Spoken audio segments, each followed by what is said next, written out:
Hello friends, welcome to my YouTube channel my corner. तो आज मैं आपके साथ एक और डेली प्रैक्टिस वर्कशीट शेयर कर रही हूँ। तो ये मैंने ईफ़ा के लिए बनाई थी, वही मैं आपके साथ शेयर कर रही हूँ। तो चलिए वीडियो को स्टार्ट करते हैं। और हाँ, अगर मेरे चैनल को अभी तक सब्सक्राइब नहीं किया है तो प्लीज़ मेरे चैनल को सब्सक्राइब करिएगा, मेरे वीडियो को लाइक एंड शेयर ज़रूर करिएगा। तो चलिए वीडियो स्टार्ट करते हैं। तो सबसे पहले जो वर्कशीट है वो लिटरेसी की वर्कशीट है। तो यहाँ पर मैंने डबल एल ब्लेंडिंग वर्ड्स की एक स्मॉल स्टोरी सी है, कुछ सेंटेंसेस हैं वो दिए हैं और उससे रिलेटेड क्वेश्चन आंसर दिए हैं जो ईफ़ा को करने थे। ठीक है, तो यहाँ पर है this is Bill, he is a tall boy, he plays with his ball, he saw a bull, the bull has a bell, he sees a well, the wall of the well is red. ठीक है, ये कुछ sentences थे, इससे related यहाँ पर मैंने questions दिए थे जो ईफ़ा को जिसके आंसर ईफ़ा को फाइंड करके करने थे। ठीक है, तो यहाँ who is bill, bill is a tall boy, तो यहाँ ही इज़ अ टॉल बॉय, तो ईफ़ा ने उससे करके यहाँ पर आंसर लिखा है। Who plays with the ball, bill place with his ball. ठीक है, who saw a bull, bill saw a bull, who has a bell, the bull has a bell, what is the color of the wall, the wall of the well is red। फिर मैंने यहाँ दिया था right all double L words. तो यहाँ पर इस sentence में, इस स्टोरी में जितने भी डबल एल वर्ड्स थे वो ईफ़ा को फाइंड करके यहाँ लिखने थे। तो ईफ़ा ने लिखा है Bill, tall, ball, bell, well, wall. तो इस तरह से आप बच्चों को सेंटेंस करके देंगे ना तो बच्चे पढ़ेंगे और उसमें उनको क्वेश्चन आंसर भी करने में इजी होगा। ठीक है, तो इस तरह से आप वर्कशीट बना के दे सकते हैं। नेक्स्ट वर्कशीट है वर्ड स्टेप की है। तो वो मैंने ईफ़ा को इस मैथ की नोटबुक में बना के दिया था, इसमें बनाना मुझे ज़्यादा इजी था तो मैंने इसमें बनाया था। तो यहाँ पर एक complete the word step, write a letter to end a word, then use the same letter to begin the next word, you will use each word in the box once. ठीक है, तो इसमें क्या है, सिंपली आपको क्या करना है कि आपका जो आप वर्ड लिख रहे हैं उसका जो एंड वर्ड होगा वो सेकंड जो आप वर्ड लिखेंगे उसका स्टार्टिंग वर्ड होगा, जो एंड वर्ड है वो दूसरे वर्ड का स्टार्टिंग होगा। और यहाँ पर एक बॉक्स दे रखा है, उस बॉक्स से ही आपको वो वर्ड सर्च करके लिखना है। ठीक है, तो यहाँ पर था हॉट, तो HOT, फिर जो टी आया है टी से ही आपका नेक्स्ट वर्ड स्टार्ट होगा।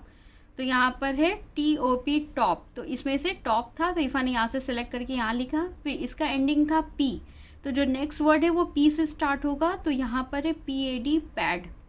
ठीक है, फिर नेक्स्ट है MAP मैप, तो नेक्स्ट लास्ट लेटर जो है P है तो नेक्स्ट वर्ड जो है वो P से स्टार्ट होगा, PAN पैन।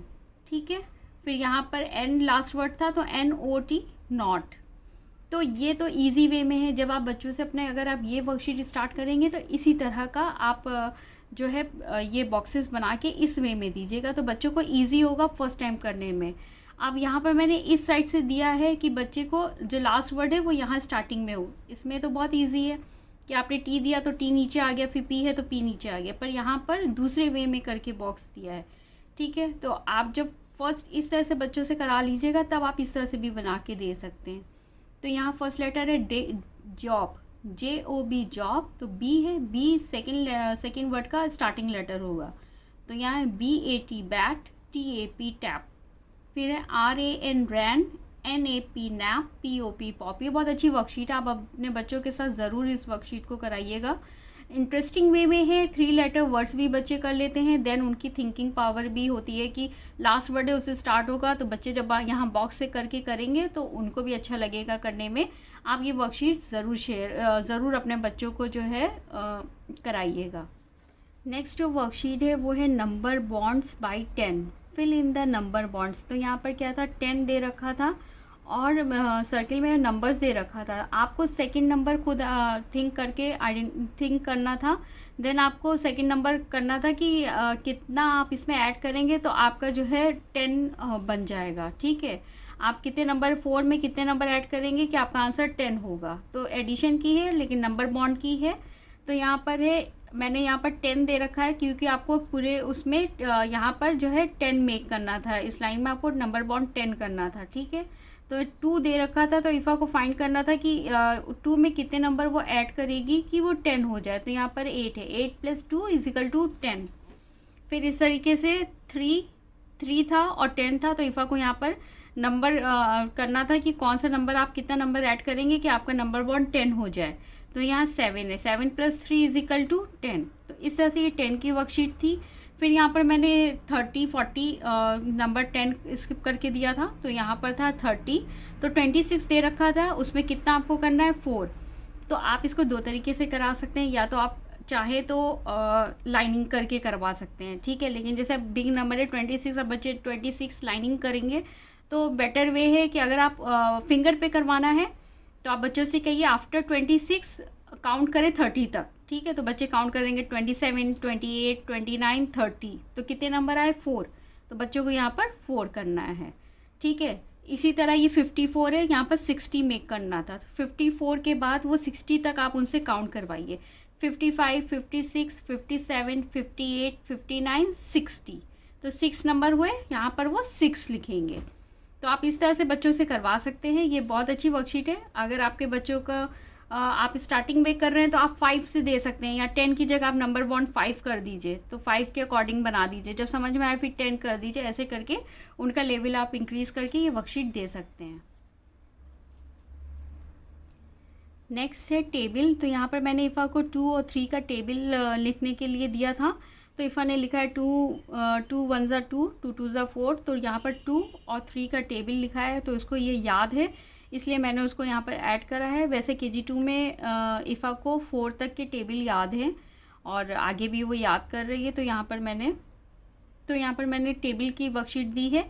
तो यहाँ पर इफ़ा ने 2 का टेबल और यहाँ पर 3 का टेबल करने को दिए थे। ये दोनों वर्कशीट एक साथ नहीं करी है इफ़ा ने। पहले 2 का टेबल किया था, फिर कुछ टाइम बाद उसने 3 का टेबल किया है। बाकी वर्कशीट उसने कर ली थी, लेकिन 2 और 3 का टेबल एक साथ नहीं दिया था। आप चाहें तो ये डिफरेंट डे पे भी दे सकते हैं। आपने एक दिन 2 का टेबल दे दिया और एक दिन जो है 3 का टेबल दे दिया, ठीक है। इस तरह से आप ये वर्कशीट बच्चों से करा सकते हैं। इसके बाद यहाँ पर मैंने इफ़ा को कुछ नंबर करने को दिए थे। ये वर्कशीट के साथ ऐड नहीं था, ये उसी दिन उसने नहीं किया, ये नेक्स्ट डे दिया था। मैं आपके साथ शेयर कर रही हूँ क्योंकि क्या होता है ना, बच्चों को 1 to 100 करने के बाद अब 1 से 200 तक बहुत ज़्यादा नंबर हो जाते हैं बच्चों को रोज़ रोज़ लिखवाने के लिए। तो मैंने बस इफ़ा को ये कॉन्सेप्ट क्लियर हो कि हंड्रेड्स में कैसे करने होते हैं, तो मैंने 100 से उसको 200 तक के नंबर लिखने को दिए थे, जो कि उसने एक दिन में नहीं लिखे, 2 दिन में करके 2 दिन में ब्रेक लेके उसने लिखे हैं। तो वही मैं आपके साथ शेयर कर रही हूँ कि देखिए यहाँ पर 100, 10 और 1s का कॉन्सेप्ट उनको क्लियर होना चाहिए। तो आप इसकी आदत स्टार्टिंग से करिए।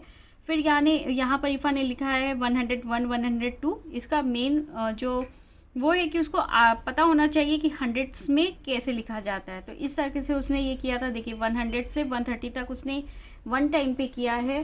फिर उसके बाद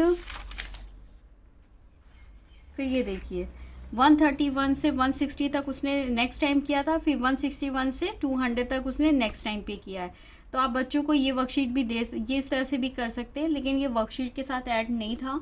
ये इफ़ा को मैंने क्योंकि ऑलरेडी इतने नंबर करके बच्चे ज़्यादा वर्कशीट नहीं कर सकते हैं, तो आप इस तरह से बच्चों से करा सकते हैं कि बच्चे जो है नंबर लिखें। तो ये उसने 2 टाइम्स में करे थे। पहली बार में 1 to 30 तक करे थे, फिर नेक्स्ट डे पे उसने ओनली नंबर्स ही लिखे थे। ज़रूरी नहीं है कि हर वक्त हम उनको वर्कशीट ही देते रहें। जो चीज़ आप उनको ऐड कर रहे हैं, आप सिंपल वो भी उस दिन उनसे करवा सकते हैं। तो जैसे उसने 130 से लेकर 160 तक मॉर्निंग में किया था और फिर इवनिंग में उसने 200 तक कंप्लीट कर लिए थे। इसके बाद मैं इफ़ा को जो भी दूंगी वो नंबर नेम दूंगी, क्योंकि उसको तरीका पता चल गया है कि हंड्रेड्स में नंबर कैसे करने हैं। तो आप इस तरह से ये बच्चों से करा सकते हैं।